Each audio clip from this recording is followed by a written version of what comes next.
Hey guys, welcome back. Today we're playing a game called HikeBack, and I don't know much about this game except that it's a horror game. So let's start. Wait, let's check the options first. Yeah, looks good. Okay.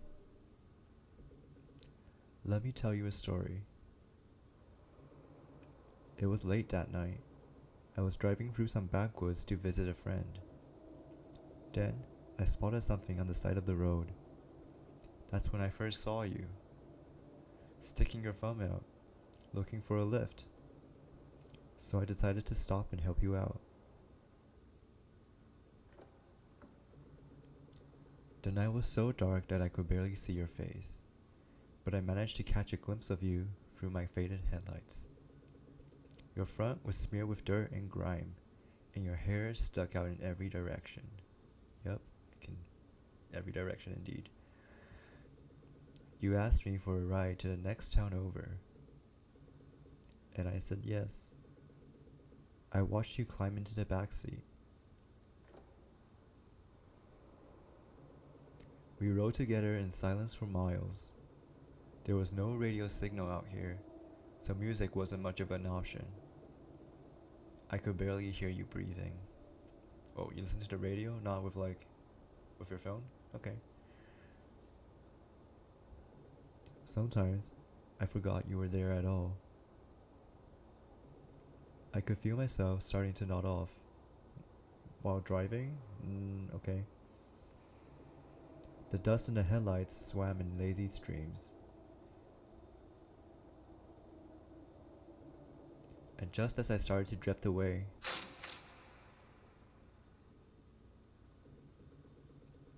something pierced through my stomach. What? Your arms were around my waist from behind the seat, your fingers clutching a bloody scalpel. My throat closed up, my mind went blank. My senses screaming, I lost control of the wheel. Yeah, if you've been stabbed, I would lose control of the wheel too.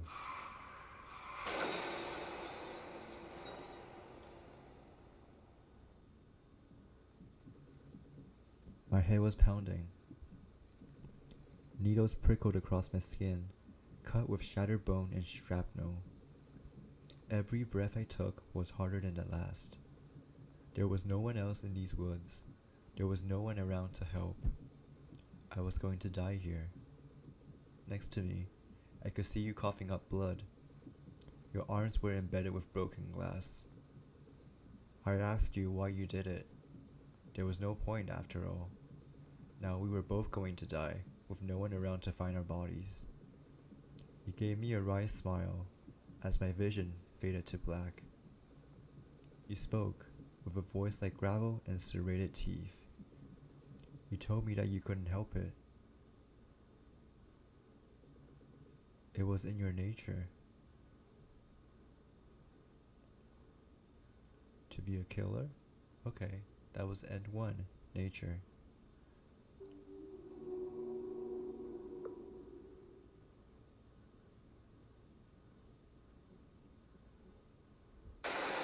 Oh, that was different.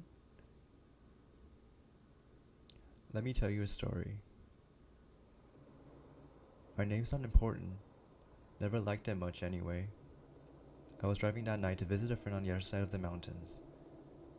I never met them in person before, but they needed my help. That was all that mattered. This place really was out in the middle of nowhereville. Not a sign of civilization to be seen. I was messing around with the radio when I saw you. A scrawny thing in dirty clothes, sticking your thumb out. So I decided to stop. What the hell, I felt bad for you. Maybe you really needed help. I don't think I could have lived for myself if I abandoned someone in a bad spot. So I flashed my headlights and pulled over beside you. As soon as I got out of the car, I could tell I made the right call. Oh. You look like shit. The knees of your pants were all scuffed, and your whole body was smudged with dirt. Okay, so there's an A on his shirt. Is he like, I don't know. Interesting. You needed help, badly. Hey, you alright? Where are you headed? You looked at me with blank stare, as if I was saying nothing but meaningless noise. I sighed and took a step forward. You eyed me warily. Look, you need a ride, right? If I'm taking you somewhere, then you at least give me a direction? You seemed to consider this for a while. You ran your fingernails up and down your arms, as if you were scratching at something. After a bit, you finally looked at me in the eyes. Is there a town nearby? I could tell just by listening to you that you desperately needed a drink. Unfortunately, I didn't think the half-empty soda sitting in my cup holder would cut it. Nearby? Not for a while yet. But there should be a gas station at the next exit. About a 20-minute drive or so. You chewed your lip in silence. Do you want me to take you there? You nodded, slowly. Please. So I stepped back towards the car and opened the door to the back seat. Yeah, that seems, I don't know, cause last time we got stabbed when he was in the back seat, but sure, back seat again. So I opened the door to the back seat. Better safe than sorry. You stared at me for only a moment before climbing inside. Hey. What? Seatbelt. And no response. I turned around in my seat and pointed at the belt buckle. Put it on. I'm not moving this car until you do. You blinked at me, slowly, before pulling on the seatbelt. You examined it like it was a foreign object as you crossed it over your waist and hooked it into the buckle. With a sigh, I turned back towards the wheel and started up the engine. The radio still wasn't working. It was really starting to piss me off. I guess there wasn't much signal that far out. And all the while, you hardly made a sound. It was like you weren't even there. We drove for miles. Endless stretches of the same road, the same trees, the same dark expanse. For all we knew, we could have been driving in place. Things started getting blurry. My eyelids were heavy from the weight of all the hours on the road. I didn't want to risk falling asleep at the wheel, so I went ahead and downed the last of my energy drink. Yeah, there we go.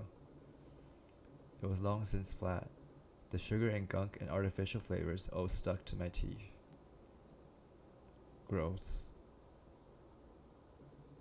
Still nothing from the back seat. I adjusted my rear view so I could get a look at what you were up to. I could barely see a thing. My throat closed up. What had I been thinking, letting you into my car? I had no idea who you were, what you wanted, or what you were capable of.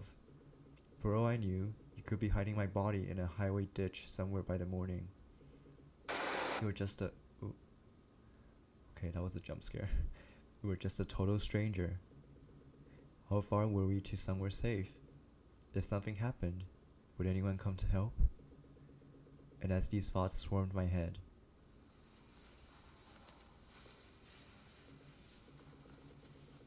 I heard you moving around in the back seat, kinda like skulling. My chest felt tight as panic surged inside of me. I swore that I could feel your breath on my neck. Were you about to kill me? I had to do something, now. So I hit the brakes. There we go. I couldn't take it anymore. I needed you out of my car, now.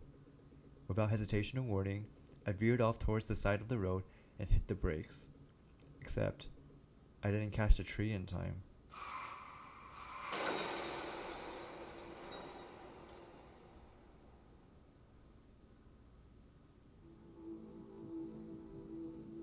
My legs weren't moving. My arms weren't either. My body didn't do anything that I told it to. Like in a dream or a nightmare. My head was pounding. All I could do was breathe, and that was getting harder by the second. It hurt, but eventually the pain all blended together like white noise, dull, comforting. Needles prickled across my skin, cut with shattered bone and shrapnel. There was no one else in these woods. There was no one around to help. I was going to die here. I managed to turn my head to the side, just enough to see you lying in a crumpled heap. You were face down, blood drooling out from under your head. You weren't moving. This was the end for both of us. So I closed my eyes.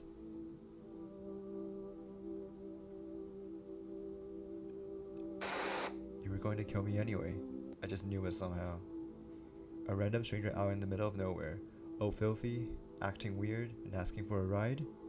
Of course he had to be a killer, or some kind of bad person at least. Anyone else would have done the same. This was the only way things could have ended. I did what I had to do in self-defense. Yeah, that was it, self-defense. My breath shook. I did what I had to do. Right? And 2, self-defense. Oh, okay, so one thing that I noticed is that the clock seems to be moving. So that's interesting. Okay. Let's start again. Not like that. Okay, same thing. Oh, okay. I could keep driving or decide to stop. I mean, yeah, let's keep driving. Yeah, I kept driving. So I kept right on driving. Like hell was I falling for that. A stranger out here in the middle of bumfuck nowhere asking for a lift? Are you kidding me? Call me superstitious, but that sounded like the beginning of a ghost story. And I sure as hell wasn't planning on dying anytime soon. I still felt your eyes on me as I sped past you, all the way down the road. I never saw you again. Alright, there we go. And 5, common sense. Yeah, this is probably the best ending, maybe? I don't know. Okay, now we're on hour 3, I guess.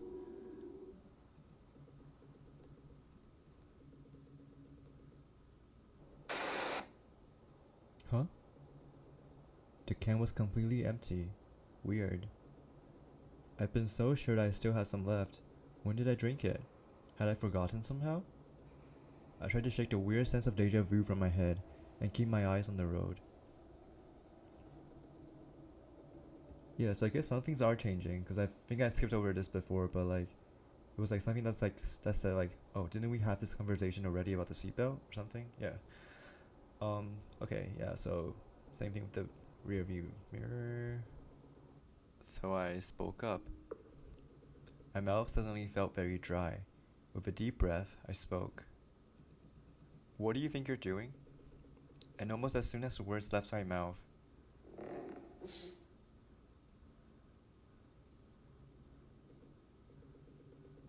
your arms wrapped around my chest from behind, and something cold and sharp pressed against my neck. I am merely taking precautionary measures. I gripped the steering wheel like it was my last chance. Blood roared in my head. One flinch, one speed bump. That's all it would take for this stranger to slit my throat. As I swallowed, my skin sank a bit deeper into the blade. How so? Simple.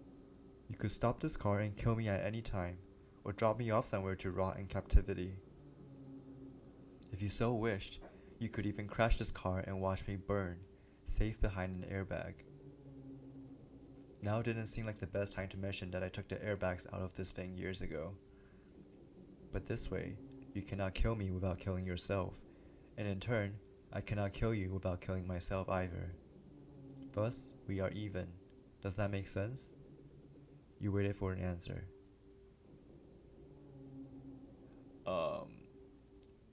I mean...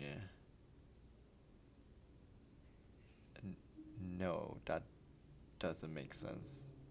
But in a way it does, but no. I couldn't help it. My temper flared. Like hell that makes sense. The fuck are you even talking about? Why would I do something like that right after stopping to help you out? Not to mention risk getting killed myself. I was just trying to show you a bit of kindness, that's all. I took a second to catch my breath. I wasn't even sure where all of that came from. You were waiting patiently for me to finish. After a few moments, you spoke again. Kindness, you say? Yeah, heard of it? You ever consider that maybe, just maybe, all I wanted was to be nice? And a fat lot of good that did me. Now you're threatening to kill me for it. I felt your fingers wrap against my shoulder in a steady rhythm. You took a while to respond this time. We are strangers, are we not? Strangers who have absolutely no reason to trust each other. Such is why you led me to the seat rather than the seat beside you. You did not trust me enough to be close to you. It was a wise decision. I would have done the same. And yet, despite being total strangers, you offered to drive me out of the forest. Now, why might that be? You had no way of knowing that I possessed a blade, no indication that it could possibly be a threat to you. For all that you could tell, I was completely and utterly defenseless. And even now, I cannot hope to kill you without killing myself as well. You leaned forward, your lips ghosted right against my ear. From the very beginning, I had been at your mercy. Now, is this what you would call kindness? I couldn't bring myself to speak. You clicked your tongue. Well then, if so,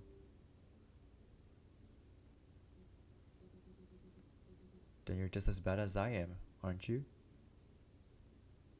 Oh, okay. N3, Kinship.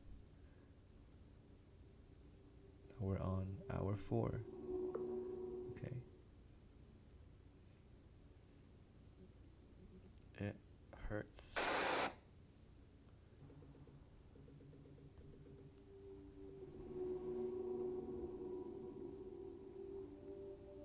Oh, okay, yeah, there was blood trickling out of your nose. Okay.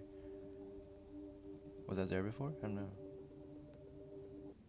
Okay, yeah, you rolled your eyes as you tugged on the seatbelt, as if we had this conversation before. Yeah, so this other person seems to know what's going on. You have a point. I racked my brain for any good answers, and I came up empty. I couldn't really argue with that, now could I?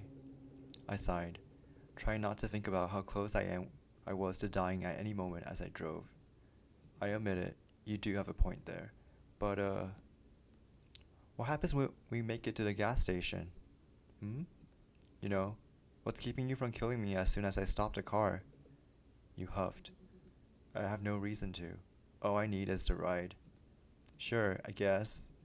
But why should I believe that? You're already threatening to kill me and all. You would just have to trust me. Trust you, huh? Well, we're strangers, yeah? For some reason you snorted, as if I said something funny. That is correct. And I don't know a thing about you. Trusting you is a pretty big ask. So, can I really afford to do that? If I stop this car, I'll be throwing away the only leverage I have against you right now. Then, by that same logic, if I take away this blade, I will be making the same foolish mistake. We sat there in silence. I guess we're at a standstill then, aren't we? Your fingernails dug into my shoulder, the scalpel nicking at my skin. I suppose we are. And 4. Standstill. Okay. What else can we try? Oh yeah, passenger seat. Okay. Hour 5.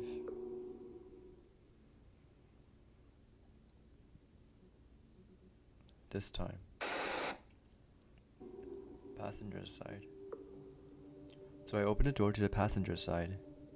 You seemed harmless enough, and there was no point in being rude. You didn't move. Everything okay?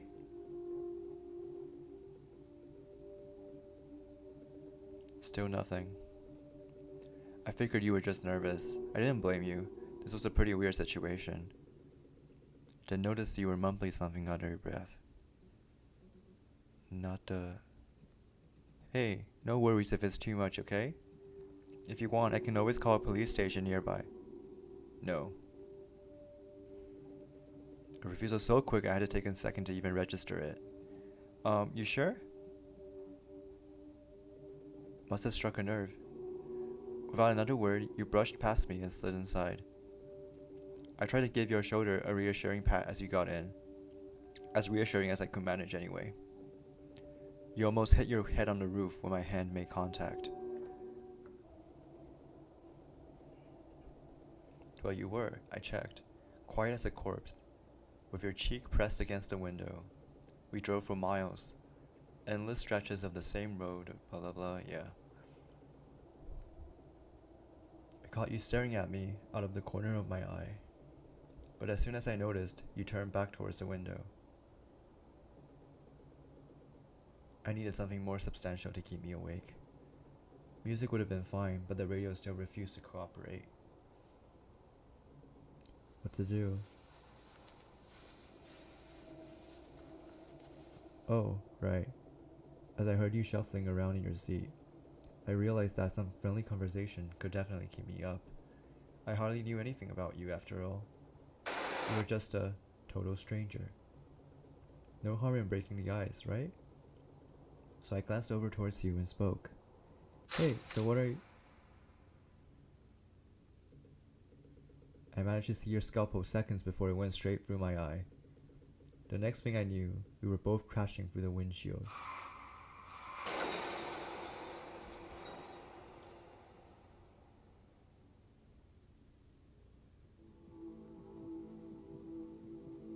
A tree.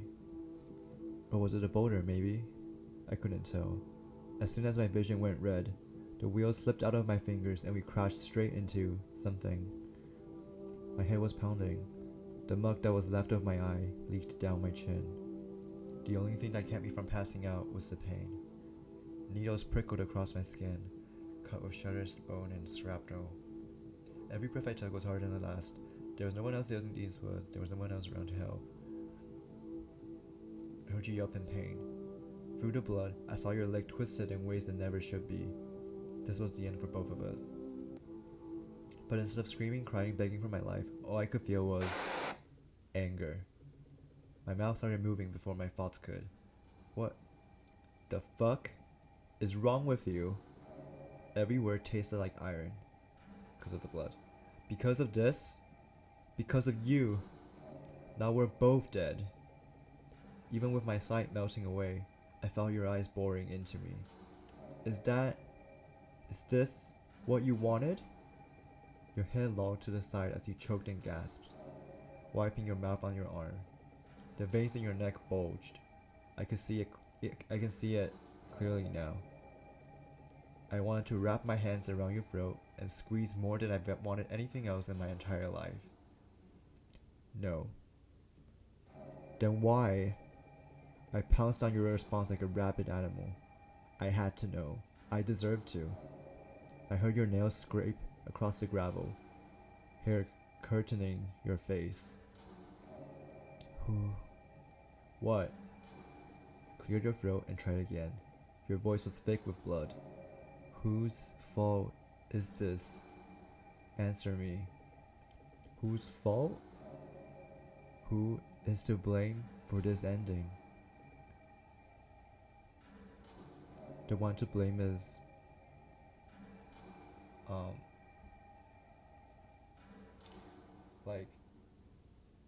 I want to say it's because of him, right?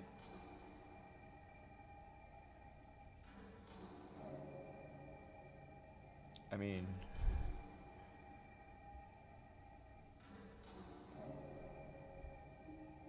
I'm gonna say it's you. You, obviously. You stabbed me in the fucking eye. What possible? I got too heated. I had to take a second to wheeze, feeling my lungs sting.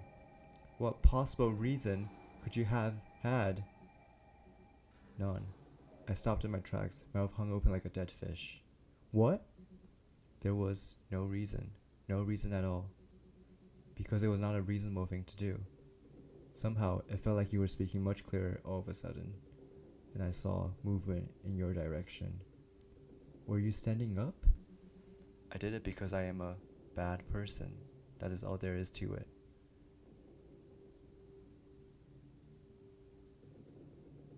I couldn't keep the eye I had left open any longer, even as my mind raced. I felt someone, you, right next to me. A creeping heat that sent goosebumps running up my neck. Because for people like me, I heard a smile in your voice. It's in my nature. Okay, so we got the first ending again. You just never learn, do you? We're on hour 6. Interesting.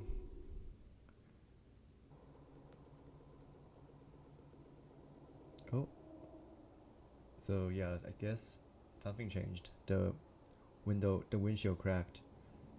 It was no big deal. The car had already seen much better days, and one little crack wouldn't do any more harm. Even though I didn't remember having it. The one to blame is, let's choose me.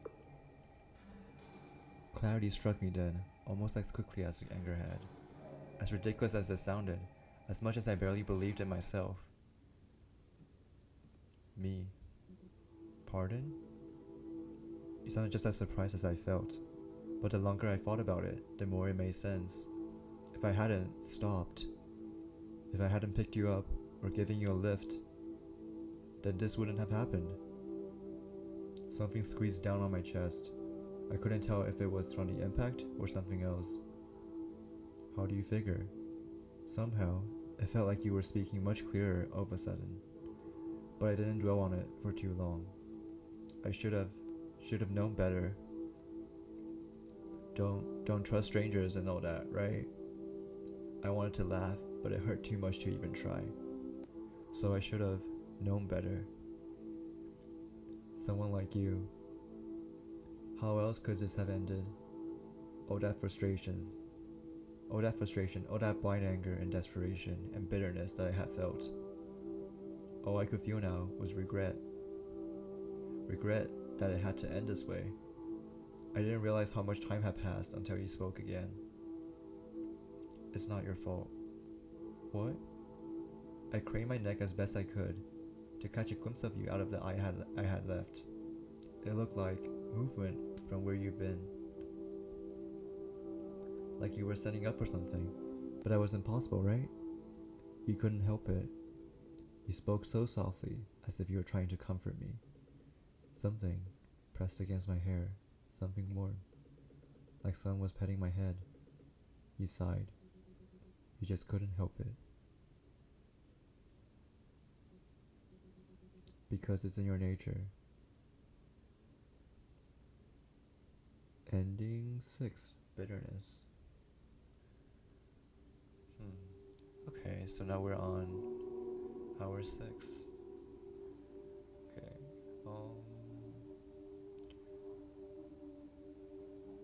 Don't know what I should do next, but I'll mess around and I'll see you guys next time if there's a difference. Oh. Both of us. For some reason, I remembered something. Something that hadn't happened yet. Or was it something that was never meant to happen at all? My head spun. The answer that left my mouth wasn't the one either of us had been expecting. We're both to blame. I beg your pardon? You sounded so off guard, like you'd forgotten that you were supposed to be in pain. Like this was all just some big play, and I said something that wasn't in the script. I couldn't even remember why I'd been so angry in the first place. I was the one who stopped. I was the one who created this whole situation. And you escalated things, got us to this point. Even if I was the one that crashed the car, even if you were the one that tried to kill me, Without both of our actions combined, we wouldn't be here. I couldn't tell how much sense all that actually made. I was losing too much blood too quickly. All I could feel was this overwhelming desire to rest. Rest until it all didn't hurt so much anymore. My good eye closed, while the other fluttered and stunned. I heard you moving, I think. Moving like you were standing up. But for some reason, I didn't find that strange at all. Like I seen you do it before. And that's when I heard you. You were laughing. Laughing like you've never done it before. Laughing in that way sounded more like an imitation than the real thing. All along, you wheezed and hiccuped and coughed. All along, the blame was split. How could I have missed it? My head was spinning again. It was getting hard to understand what you were saying, much less what you meant by all of it. All along, we were beings of conflicting natures, one of self-sabotage and one of self-preservation. So naturally, we clashed, and now we are here. You sighed, catching your breath. Your voice was still trembling from laughter. How wonderful do you think it must be to be thoughtless, bereft of consciousness and reason? How wonderful to live one's life without conflict and thus without regret. You choked, fighting for air. Were you laughing again? I suppose that must truly be the nature of bad people, yes? Not that they are completely devoid of good intentions and thoughts, but that they have such thoughts and choose to ignore them anyway. And 7. Thoughtless. So this whole playthrough was about 2 hours long, so I've split this into multiple parts. Please hit like and subscribe if you want to see more parts uploaded soon, and I will see you guys next time. Bye.